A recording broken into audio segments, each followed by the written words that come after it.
Êxodo capítulo de número 14, versículo de número 1 em diante. Diz assim: Então falou o Senhor a Moisés, dizendo... Quem foi que falou, igreja? Quem falou, igreja? Falou para quem? Então quem falou foi o para Moisés. Fala aos filhos de Israel que voltem e que acampe diante de Pi-Hahirote, entre Migdol e o mar diante de Baal-Zephon. Em frente dele assentareis o campo junto ao mar. Verso 3. Então Faraó dirá: os filhos de Israel estão embaraçados na terra. O deserto os encerrou, e eu endurecerei o coração de Faraó, para que os persiga, e serei glorificado em Faraó e em todo o seu exército. E saberão os egípcios que eu sou o Senhor. E eles fizeram assim. E você diz amém. Posso sentar? Isso, fique à vontade.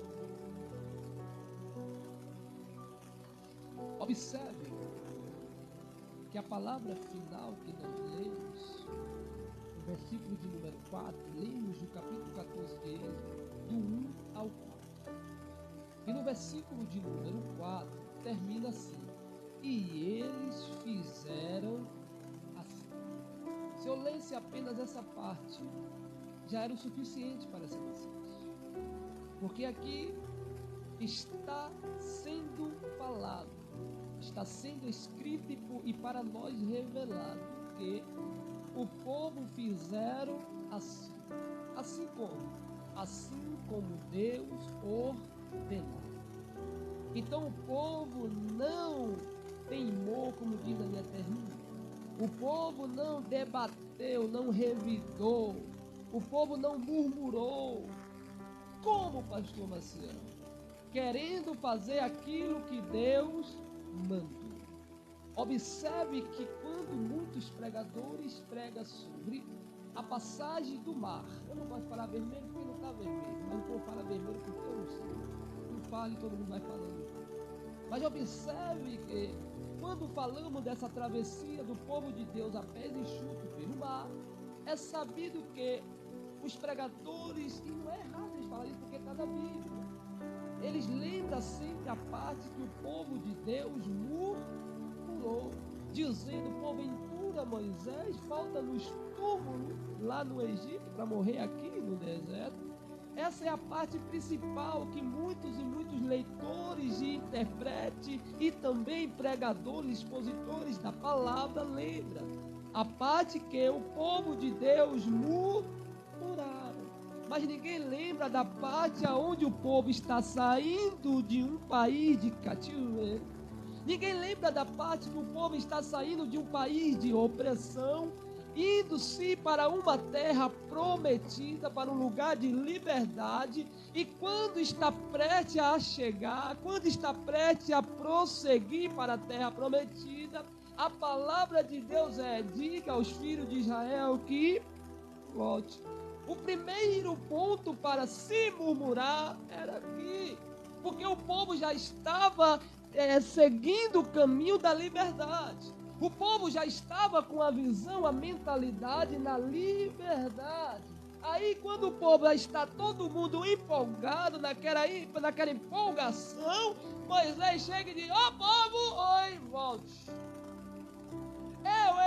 Eu sou baiano, minha mulher sabe disso, eu sou sanguíneo, não está repreendido sanguinário não, sanguíneo. Eu sou sanguíneo, porque sanguíneo, temperamento sanguíneo é mais explosivo. Eu sou uma pessoa que Deus me conhece, eu gosto de amar, eu gosto de cuidar. Eu sou um pastor que eu gosto de cuidar das ovelhas, eu gosto de dar carinho, mas só que sou uma pessoa que eu odeio coisas erradas. Eu odeio pessoas que falam e não cumpre, não é as pessoas, é a atitude. Porque eu venho do interior e eu aprendi assim: meu filho, pode tu não ter nada, mas tenha palavra, meu filho. Tu pode não ter dinheiro, tu pode não ter riqueza, não pode ter nem aparência, mas palavra tu tem que ter, meu filho. Então eu venho dessa linhagem, uma linhagem mais bruta, mais riscada. Como assim, pastor Marcel?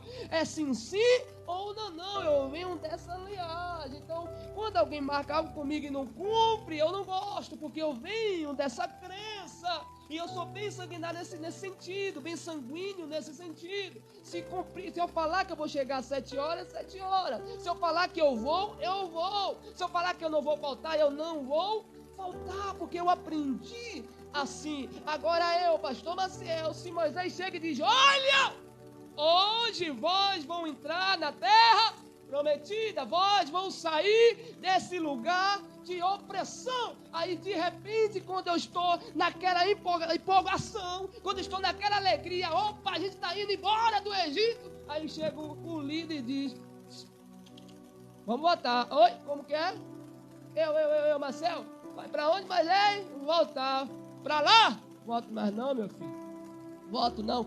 O meu testemunho do fracassado, na época que eu passava, eu ouvi um pastor dizer assim: eu passaria tudo o que eu passei de novo para receber o que eu recebi. Eu olhei para você e falei assim: eu não vou passar de novo não, Senhor. Passe ele sozinho, eu não quero passar de novo não. Porque tem gente que fala: eu passaria toda a provação de novo. Eu falei: passe sozinho, eu não. Porque nem o próprio Deus quis que Jesus passasse as mesmas provação de novo. Sabe, pastor, mas assim, lembra da rocha que representava Cristo? Ei, que Arão e Moisés bate 2 vezes na rocha. Sabe o que Deus quis dizer? 2 vezes ele não vai apanhar, não. 2 vezes, não. Aí tem que falar: eu sofreria tudo de novo. Sofra sozinho, eu não. Então entenda que o povo está prestes a ir ao caminho da liberdade. Já estava no caminho da liberdade. Está prestes a ir a caminho da terra prometida. Aí chega Moisés e diz: vamos voltar. O quê, Moisés? Voltar para onde? Para lá. Onde, Moisés? Pi-Hahirote. Quando falava o nome Pi-Hahirote, para você que não sabe, já queria dizer: vamos voltar para um beco sem saída. Opa! Vamos ficar aí encurralhado. O povo está indo para um lugar de liberdade. Aí Moisés diz: vamos voltar para um lugar de ficar preso. Eu falei: ô Moisés, faz isso com nós não. O povo está indo para um lugar de paz. Aí Moisés diz: vamos voltar para um lugar de aflição. Ô Moisés, faz isso não. Era o momento exato do povo murmurar. Mas o povo não murmuraram. Por que o povo não murmuraram? É aqui que eu quero chegar. Porque quem está falando com o povo é o seu líder. Quem está falando com o seu líder é o próprio Deus. Então o povo não estava olhando para Faraó. O povo não estava olhando para Pi-Hahirote. O povo não estava olhando para Baal-Zephon. O povo não estava olhando para as montanhas. O povo não estava olhando para os empecilhos. O povo estava olhando para aquele que te tirou da terra do Egito. Então, quando o povo estava olhando para o seu líder, que era guiado por Deus, o povo não murmurava. Mas quando o povo volta e se acampa, aí o povo vê quem? Faraó. Aí passou, meu amigo, o quê? Aquela fé. Passou o quê? Aquela empolgação. Porque pararam de olhar para o Deus de Moisés. Pararam de olhar para o líder que era guiado por Deus. E passaram a olhar para Faraó. Porque, pega isso aqui, é agora que eu quero liberar a primeira palavra revelada. Porque que muita gente nos dias de hoje está vivendo uma fé boa. No começo do evangelho, aquela empolgação, está indo para os cultos, não perde um culto, todo dia quer cultuar, quer adorar, quer cantar, quer pregar. Aí com o tempo começa a esfriar, porque parou de olhar para Deus e começou a olhar para as situações de provação. O que é que Deus está dizendo aqui, pastor Marcel? É simples de eu e você entender. Chegou a noite, chegou o tempo, chegou o momento de você parar de olhar para a provação e olhar para o Deus da solução. Oh, aleluia! O que o Senhor está dizendo aqui é: não olhe para a provação, olhe para o Deus que tem toda a solução para o teu problema. Eu vou te dar um exemplo bíblico. Pedro está andando por cima das... Quando fala por cima das águas, por cima dos problemas. Mas por que Pedro está andando por cima dos problemas? Porque ele está olhando para Jesus. Ele está olhando para aquele que pode resolver qualquer problema. Vou repetir para você entender. Pare de olhar para os problemas e comece a olhar para aquele que resolve todos os problemas. Pedro está andando por cima das águas, sobre as águas. Pedro está olhando para Jesus. Mestre, se é tu mesmo, deixa eu ir ter contigo. Jesus fala, venha, venha. E ele está indo naquela posição, naquela empolgação. De repente, Pedro começa a afundar. Mas por que ele afundou? A Bíblia diz, veio um vento forte. Aí Pedro olhou para o vento. Ai, ai, ai, ai, ai. Tem crente que já está pegando. Oh, aleluia. O que é que a Bíblia está nos dizendo nessa noite? A palavra de Deus, não é o pastor Maciel. Que quando a gente olha para Jesus, não está dizendo que a gente está invicto de passar por ventania. Não estamos invictos da gente passar por provação. Mas uma coisa a Bíblia está dizendo aqui: pare de olhar para a ventania, mesmo que seja forte, mesmo que esteja turbilhando tudo, continue olhando para Jesus, porque Ele é maior do que qualquer vento que vem sobre a tua vida. Não importa a prova que você está passando, Jesus é maior. Pedro começa a afundar, porque olhou para o vento, olhou para o mar. Mas a Bíblia diz que quando Pedro está afundando, Jesus já estava assim, ó. Ai, ai, ai, ai, ai. O que é isso, pastor Maciel? É que quando a gente olha para o vento, quando a gente olha para o problema, a gente tira o olhar de Jesus. Mas o que me chama a atenção, pastor, é que a gente tira o olhar de Jesus, mas Jesus nunca tira o seu olhar de nós. Ele nunca tira o seu olhar de nós.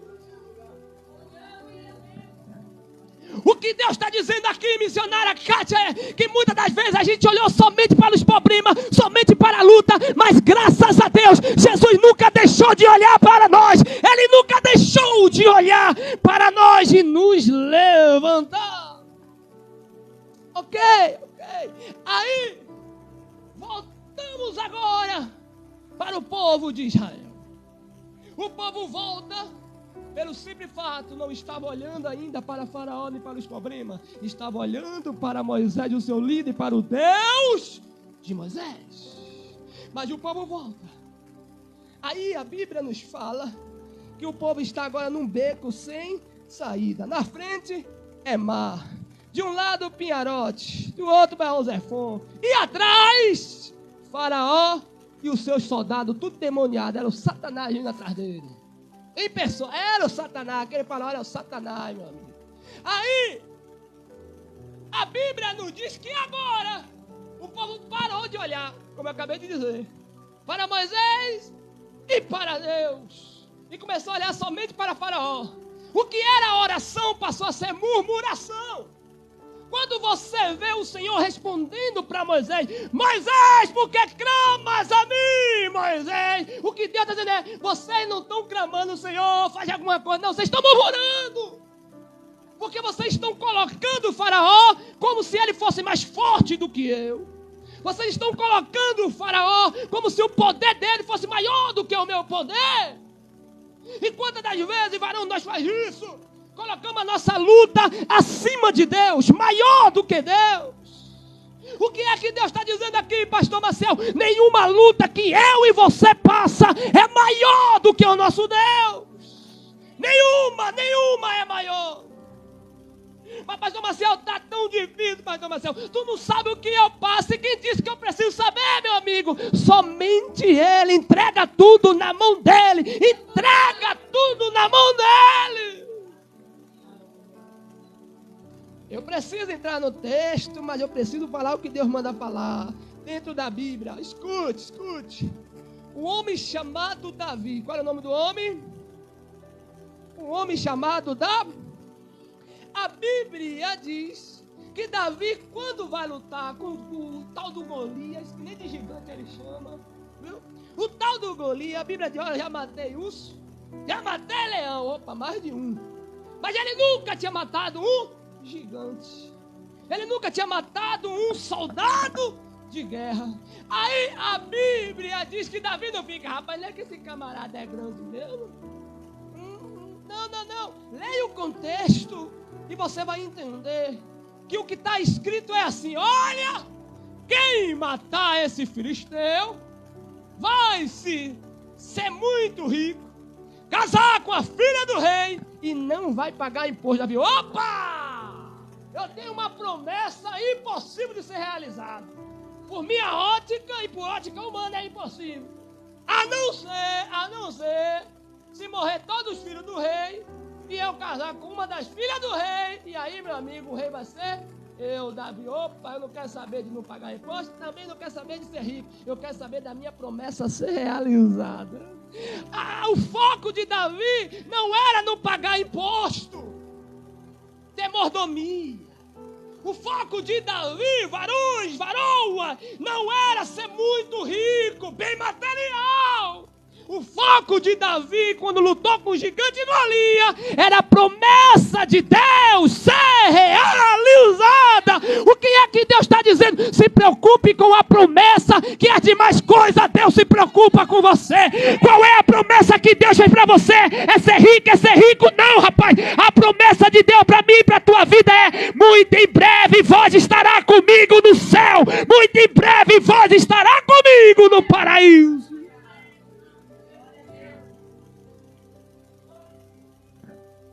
O povo começou a clamar: Moisés, vamos morrer, ser enterrado aqui, Moisés. Aí a resposta de Deus é: diga ao povo que mais. Opa! Então não era momento de clamar, lembrando, clamar murmurando. Era momento de agir. Ei, sabe qual é o problema de muito crente? Que murmura e não age. O problema de muito crente é que reclama e não age. O que Deus está dizendo é: vai, para de reclamar e vai. Mas eu vou para onde? Confia. Lembra de Pedro que eu acabei de falar? Vem, Pedro estava indo. Pedro estava indo. Quando o Senhor falar vai, é para ir. Quando o Senhor falar fica, é para ficar. O segredo de alcançar a vitória, a promessa, se chama obediência. Antes de fazer qualquer coisa, pergunta para Deus: o que tu queres que eu faça? Ok? Aí a Bíblia diz que o povo começa a marchar. E você conhece a história. Moisés toca na água com o seu cajado. O mar se abre. Eu sei que você sabe disso. De lá para cá. E quando o mar se abre, o povo de Deus agora vai passar no meio do mar, pés enxutos. Meu amigo, minha amiga, você sabe quantas pessoas tinha? No mínimo quase 3 milhões de pessoas. E sabe o que me chama mais atenção? Eu falei isso hoje com uma missionária que trabalha comigo. O que me chama mais atenção é que, talvez você não saiba, mas o povo de Deus saiu do Egito trazendo egípcio com eles, trazendo estrangeiro, e Deus permitiu isso. Está escrito em Levítico nas leis. Só que me chama a atenção é que o povo de Deus começou a murmurar por causa dos estrangeiros que estavam junto com eles, misturado. É por isso que o evangelho de Deus não deve ter mistura. Como assim, pastor Maciel? Alguém chegou para mim e disse assim, vou dizer mais claro, uma mulher chegou para mim e disse assim: pastor Maciel, o meu marido me bate, eu chego na igreja com o olho inchado, ele chega perto e me espanca. Eu falei: meu pastor, o que eu faço? Meu pastor falou: ora, irmã, que Deus vai libertar ele. Eu falei: vai tu, pastor, e teu marido, tudo pro inferno. O que, varão? Vai, não se converta não. Mas como assim, varão? Eu falei: por que, minha amiga, o teu pastor falou isso? Ela disse: porque ele disse que a carne que Deus une, ninguém separa. Eu falei: entendi, então Deus está lá no baile funk unindo o casal? Então Deus está lá naquele lugar que faz o que não é para fazer, unindo o casal? Que Deus é esse, irmã? A Bíblia diz que a carne que Deus une, ninguém separa. Estão confundindo a carne que o homem une com a carne que Deus une. Guarde isso: existe carne que Deus abençoa, Existe relacionamento que Deus abençoa, mas existe relacionamento que Deus forma, que Deus une, que Deus que levanta. Mas a maioria, infelizmente, no dia de hoje, são casamentos que Deus abençoou. Tem a bênção de Deus. Como assim? Nós se conhecemos no mundo, aceitamos a Jesus. Agora Deus está abençoando. Mas tem aquele relacionamento que a irmã está lá evangelizando, e fala, eu gostei daquele menino, na igreja só tem um menino feio, então vai ser com ele. Aí Deus, oh, meu Deus, acho que Deus vai assim, oh Jesus, oi papai, olha isso aí, Jesus, tô vendo Deus. Então, como que funciona? Aí a pessoa vai, arruma isso. Aí quando começa a viver um relacionamento conturbado, fala, Senhor, abençoa. Eu falo, agora eu vou abençoar. Mas a consequência tu vai pagar. Então, entenda que nem tudo que parece ser é. Aí, vamos voltar para a palavra. Aí está escrito que o povo está passando no meio do mar, infelizmente, junto com alguns egípcios estrangeiros, que foi aonde veio o caso de muitas e muitas murmurações por causa de mistura, julgo desigual. Aí é sabido que quando o povo passa, que eles olham para trás, a resposta de Deus é, Moisés, agora toque de novo para fechar o mar. E aqueles egípcios que pensou que ia ver o povo de Deus sendo humilhado, foi quem foram humilhados. Como assim, pastor Marcelo? Me explica agora. Deus trouxe o povo dele de volta para Piarote, não para os egípcios e Faraó ver a derrota deles, mas para eles contemplar, os egípcios contemplar a sua vitória e o povo de Deus contemplar a derrota daqueles que queriam ver o seu mal. O que é que Deus está dizendo aqui? Deus vai mandar você por caminho que você vai dizer, Senhor, não pode, não pode. Eu disse, sim, pode, porque eu vou mostrar para aqueles que achou que você não ia conseguir, que você vai conseguir. E quem te humilhou, eu não prego sobre vingança, mas Deus está falando aqui, não é vingança, é justiça. E quem tenta ver o teu mal, vai ter que ver Deus te exaltando e não vai morrer enquanto não vê Deus te exaltando. Para me finalizar, fechei a Bíblia. O que Deus está dizendo aqui agora, nesse momento exato. Aqui tem pessoas que passaram momentos de lágrimas por causa de pessoas. Aqui tem pessoas que passaram momentos difíceis por causa de pessoas. Vou ser mais explícito. Aqui tem irmã e irmã que passou momento constrangedor por causa de ímpio, de pessoas que desejam o teu mal. E o que Deus está dizendo aqui é, primeiro, lembra de um homem chamado Mardoqueu. Qual é o nome do homem? Mardoqueu era crente, era judeu, era um homem íntegro. Só que Mardoqueu, por sua postura e sua boa conduta, criou inveja em um endemoniado chamado Amã. Qual é o nome do endemoniado?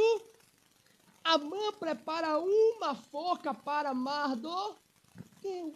Amã queria ver Mardoqueu morto. Aí a Bíblia diz que Amã morreu naquela forca que preparou para Mardoqueu. Só que eu quero que você entenda que assim como o Faraó queria ver o povo de Deus morto, quem morreu foi Faraó e o seu povo. Assim como Amã queria ver Mardoqueu morto, foi Amã que morreu no lugar de Mardoqueu.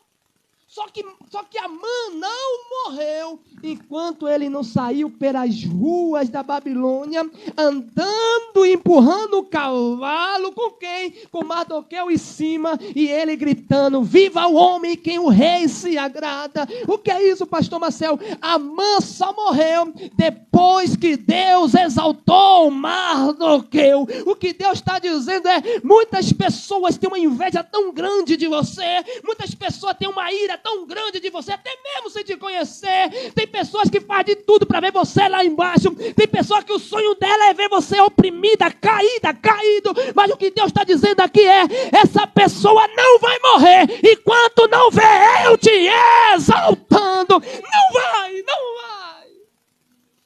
Fique sobre os seus pés. Aleluia. Pastor Mateus, estamos no tempo da graça. Sim, estamos no tempo da graça. Ananias e Safira também era. Pastor Mateus, estamos no tempo da graça. Sim, eu sei, está no tempo da graça. Mas não quer dizer que porque estamos no tempo da graça, que os filhos de Deus vão ser humilhados sem ser recompensados. Entenda que sabemos que a igreja primitiva morreram apedrejados. Eu não vou falar as histórias do que aconteceu com os homens maus que oprimiram o povo de Deus. Mas deixa eu falar somente de um, para me terminar essa pregação. Lembra do tal Herodes o Grande? Que construiu um templo maior do que o templo de Salomão? Aquele que mandou matar todas as crianças de 2 anos para baixo, tentando matar Jesus. Lembra do Herodes, o endemoniado, o camarada era o Satanás. Matou até a sua própria família, alguns da sua família. Lembra do Herodes? Ele mesmo, o maldoso Herodes, que por causa dele, Jesus teve que ficar escondido.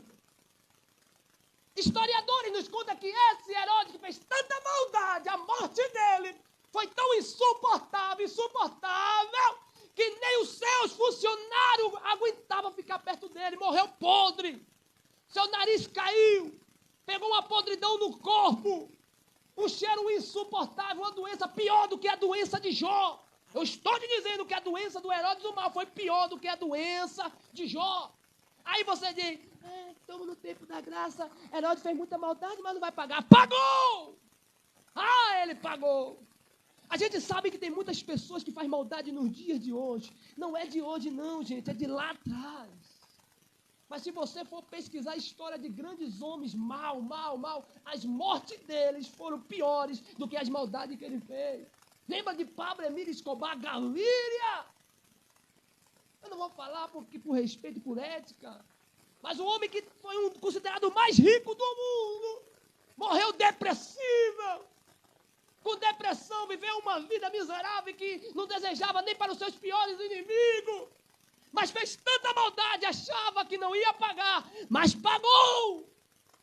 O que eu estou te dizendo, estamos no tempo da graça. Por isso eu quero te dizer, feliz é aquele que fez tanta maldade e se arrependeu. Por isso que nós estamos na graça, pois é somente a graça que nos perdoa de todas as coisas ruins que a gente fez. Missionária Kátia, é somente a graça que nos perdoa e nos leva para o céu, mesmo sabendo que a gente fez tanta crueldade.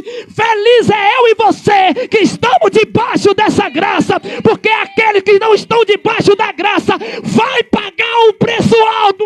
Vai, meu amigo, vai pagar um preço alto. Por isso, levante a tua mão para o alto e declara: Senhor, me salva com a tua graça. Feche teus olhos. Oh, aleluia, Espírito Santo, em nome de Jesus o Nazareno.